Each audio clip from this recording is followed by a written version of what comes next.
Good afternoon. This week's video is going to focus on the late Japanese artist Katsushika Hokusai.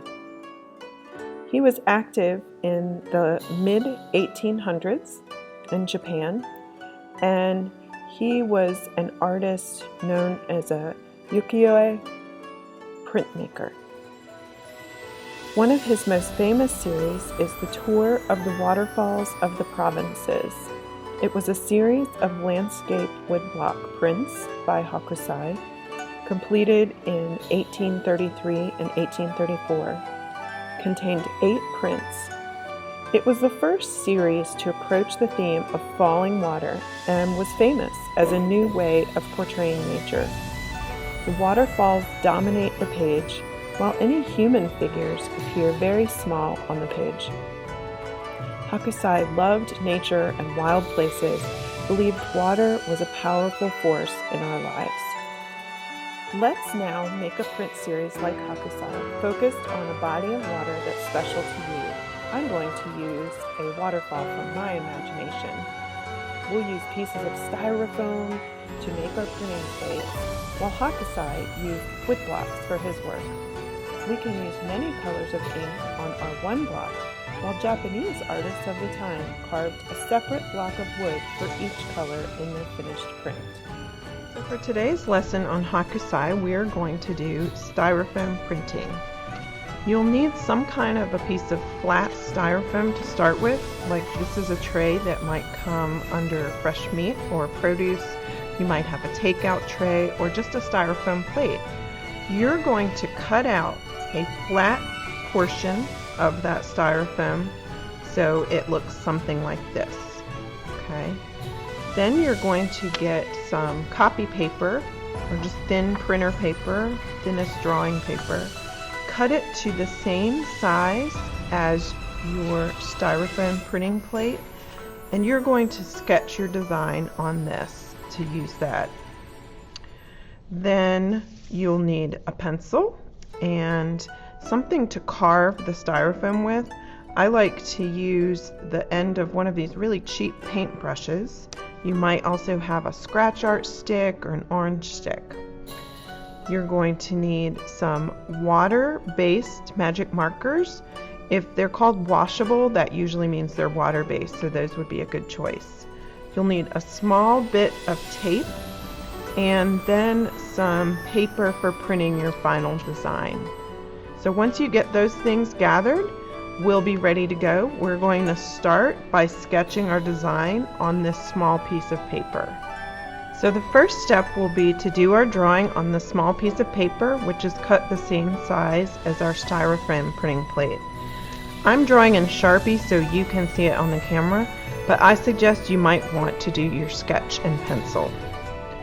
Alright, I'm going to draw a pretty simple little waterfall like Hokusai, and I'm starting with a reverse of an L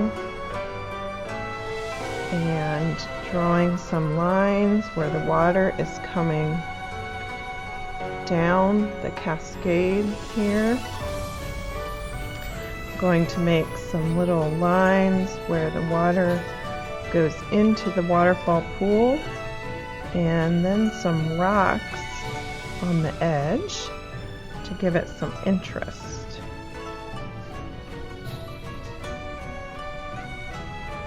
I'm going to put just a few lines for rocks on the sides as well. And over here some rocks. And a line back here for the water. And that's as simple as my drawing is going to be. You don't want to add too much detail because during the next step when we're carving into our Styrofoam, all these lines need to be pretty thick. So, if I trace my image just like this, it's actually going to come out a mirror image of this. So if you want it to look exactly like this, your next step would be to hold this paper up to a window or a light box and trace the back of your design like so. But I'm okay if this gets mirrored. There's no writing or anything that's going to look funny if it gets reversed in my final prints. So I'm going to line up my sketch on my styrofoam plate. We cut these about the same size, so they should line up pretty easily. And I'm going to gently tape it in place so that it doesn't shift while I'm tracing. So you just want to tape 1 or 2 edges to keep that in place while you're working. All right, now I'm going to take a fairly sharp pencil. If you have an old ballpoint pen, that would work too. I'm going to start tracing, pressing hard, tracing the lines in my sketch until I have traced over all the lines. If you want to take a peek to see if it's carving into your plate, you can gently move this and you might be able to see the dents made from where I pressed hard with my pencil. So go ahead and trace your entire design, pressing hard. If you press really hard, your paper might rip a little, and that's okay, as long as you don't lose your design in the process.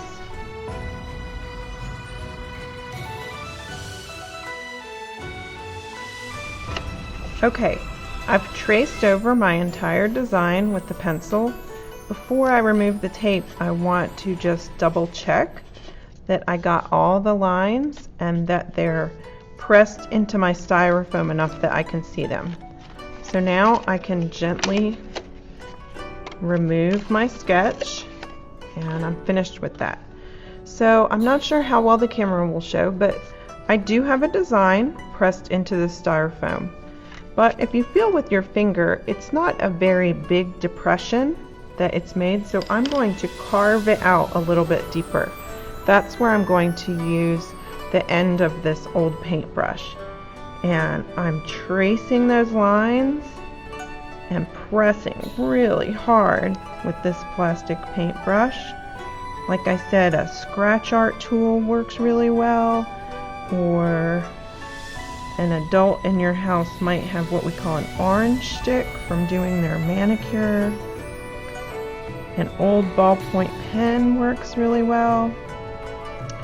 Just something that lets you press hard and carve deeper depressions into the styrofoam.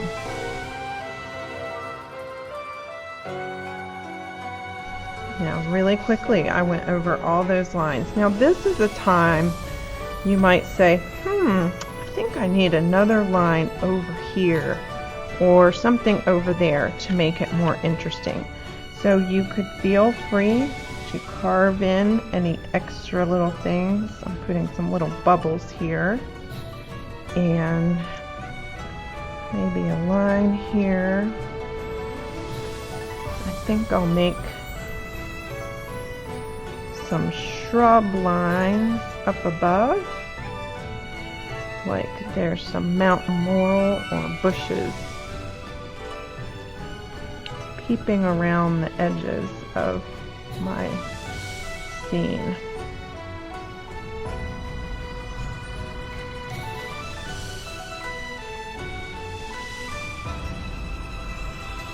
Okay, so now I'm ready to ink my plate. I'm going to have handy a damp sponge. You could also use a mister bottle with some clean water, but here's what we're going to do. I'm going to draw with my water-soluble markers directly on the styrofoam, and the marker won't go into those depressions that we made, so those will show up as white lines. in our finished product. So here I'm coloring the bushes in my design.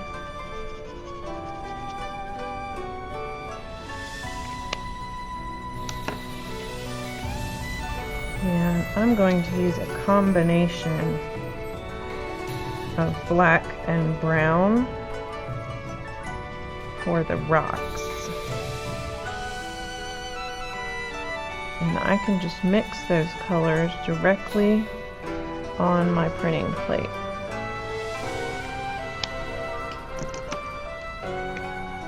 If you have a pack of washable markers like this, those would be very helpful to get all the different colors that you would like.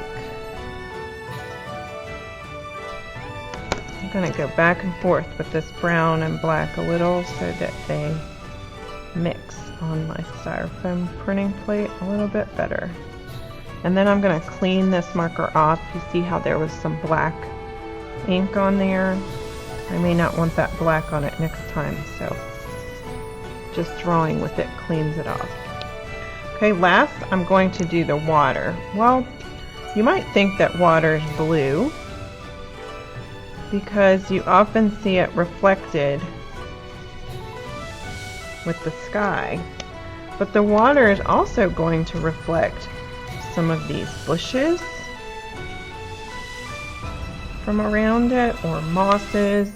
It's also going to reflect the rocks around. So I'm doing little bits of all the colors that are in my scene reflected in the waterfall. And we'll see how that comes out.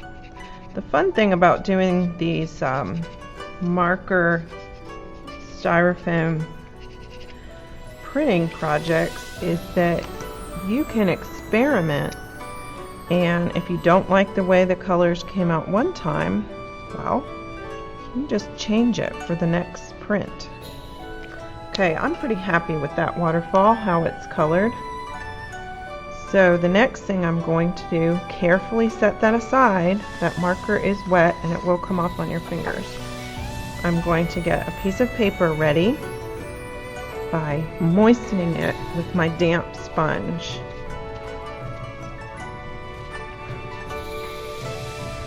And I'm not sure if I've got this sponge moist enough, but you can see it's getting the paper a little bit wet. You don't want it too damp,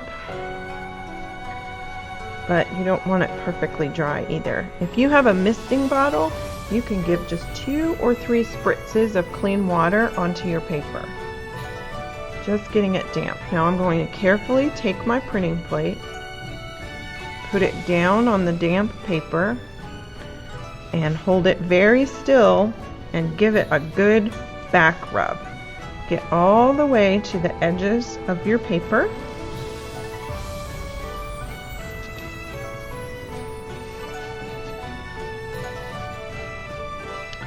And let's see how it came out. This is where the magic happens. Okay, so I think that I've learned my paper needs to be a little bit more damp for more of the ink to transfer, but you get the idea. So let me try another print. I'm going to get my sponge a little more damp this time. Alright, so I'm going to put a little bit more ink on here for my next print.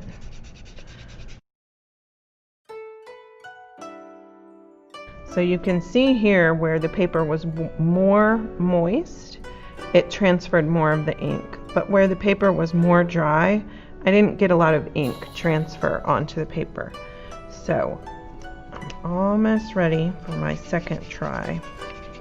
I'm glad that happened to come out not perfectly the first time, because I want you to see that things don't always come out the way we anticipate, and we need to just keep trying until we get things the way we like. Sometimes when things don't come out the way we anticipate, it's what we call a happy accident.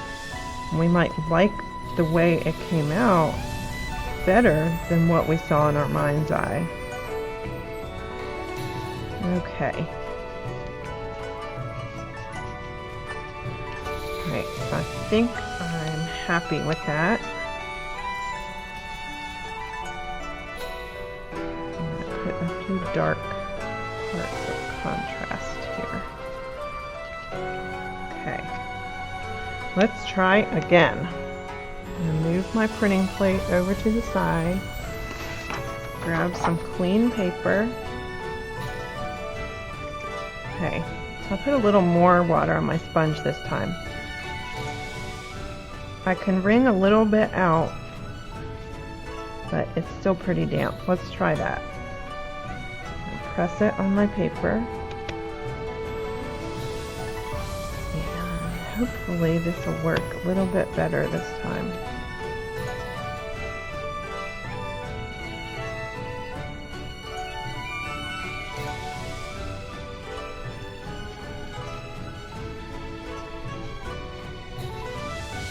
You can also experiment, in addition to using different amounts of water, you can experiment with different types of paper. Different papers will hold more water. Okay, keeping it very still, I'm going to rub it and see what happens.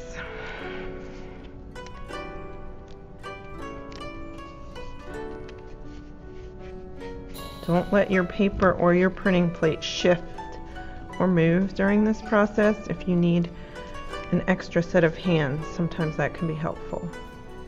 Aha! Look at that. We got much more ink transfer this time.